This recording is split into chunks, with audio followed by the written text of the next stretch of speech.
ನಮಸ್ಕಾರ ಸ್ನೇಹಿತರೆ, ಇವತ್ತಿನ ರೈಲ್ವೆ ನೇಮಕಾತಿಗೆ ಸಂಬಂಧಪಟ್ಟಂತೆ ವಿಜ್ಞಾನದ ಮೇಲಿನ ಪ್ರಶ್ನೆ ಮತ್ತು ಉತ್ತರ ಸ್ನೇಹಿತರೆ.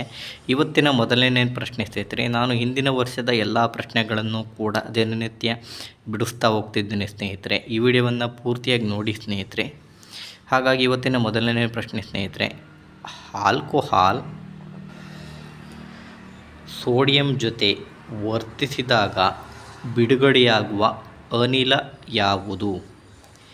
ಆಪ್ಷನ್ ಎ, ಯಾವುದೇ ಅನಿಲ ಬಿಡುಗಡೆ ಆಗುವುದಿಲ್ಲ. Option B, carbon dioxide. Option C, hydrogen. Option D, ಆಮ್ಲಜನಕ. ಇದಕ್ಕೆ ಸರಿಯಾದಂಥ ಉತ್ತರ ಸ್ನೇಹಿತರೆ ಹೈಡ್ರೋಜನ್ ಸ್ನೇಹಿತರೆ. ಈ ಒಂದು ಪ್ರಶ್ನೆಯನ್ನು ಸ್ನೇಹಿತರೆ 10ನೇ ತರಗತಿಯ ವಿಜ್ಞಾನದ ಕಾರ್ಬನ್ ಮತ್ತು ಅದರ ಸಂಯುಕ್ತಗಳು ಎಂಬ ಪಾಠದಿಂದ ಸ್ನೇಹಿತರೆ ತೆಗೆದಿದ್ದಾರೆ ಸ್ನೇಹಿತರೆ. ಈ ಪ್ರಶ್ನೆಯನ್ನು ಸ್ನೇಹಿತರೆ ನೋಡ್ಕೊಳ್ಳಿ ಸ್ನೇಹಿತರೆ. ಇದಕ್ಕೆ ಪ್ರೂಫು ಸ್ನೇಹಿತರೆ, ಎಥನಾಲ್ನ ಗುಣಗಳು ಸ್ನೇಹಿತರೆ. ಇಲ್ಲಿ ಎಥನಾಲ್ನ ಕ್ರಿಯೆಗಳು: ಸೋಡಿಯಂನೊಂದಿಗೆ ವರ್ತನೆ 2Na plus 2Ca3CH2OH which gives 2Ca3CH2ONa. Sodium ethoxide plus H2 ಅಂದರೆ ಹೈಡ್ರೋಜನ್ ಬಿಡುಗಡೆಯಾಗುತ್ತದೆ ಸ್ನೇಹಿತರೆ. ನೋಡ್ಕೊಂಡ ಸ್ನೇಹಿತರೆ.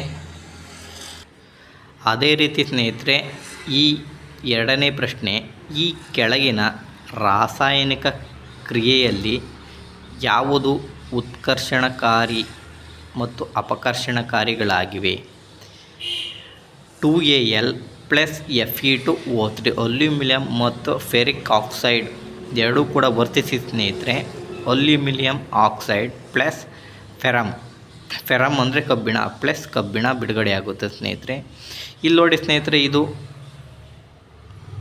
ಈ ಒಂದು ಪ್ರಶ್ನೆಯನ್ನು ಸ್ನೇಹಿತರೆ ರಾಸಾಯನಿಕ ಕ್ರಿಯೆಗಳು ಮತ್ತು ಸಮೀಕರಣಗಳು ಇದು 10ನೇ ತರಗತಿಯಲ್ಲಿ ಪಾಠದಲ್ಲಿದೆ ಸ್ನೇಹಿತರೆ.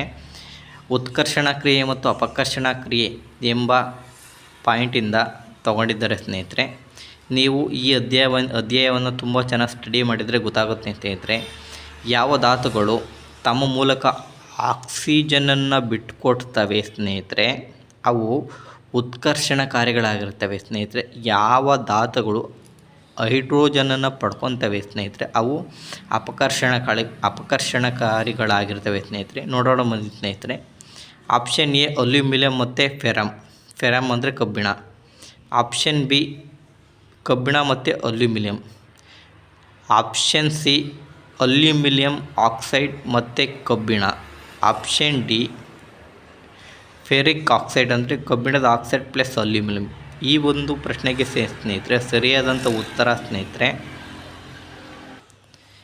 ಆಪ್ಷನ್ ಡಿ ಸರಿಯಾಗುತ್ತದೆ ಸ್ನೇಹಿತರೆ. ಯಾಕಪ್ಪ ಅಂತಂದರೆ ಕಬ್ಬಿಣ ಆಕ್ಸಿಜನನ್ನು ಕಳ್ಕೊಂಡು ಏನಾಗುತ್ತಪ್ಪ ಅಂದರೆ ಕಬ್ಬಿಣ ಆಗುತ್ತದೆ ಸ್ನೇಹಿತರೆ. ಅದೇ ರೀತಿ ಅಲ್ಯೂಮಿನಿಯಮ್ಮು ಆಕ್ಸಿಜನನ್ನು ಪಡ್ಕೊಂಡು ಅಲ್ಯೂಮಿನಿಯಂ ಆಕ್ಸೈಡ್ ಆಗುತ್ತದೆ ಸ್ನೇಹಿತರೆ.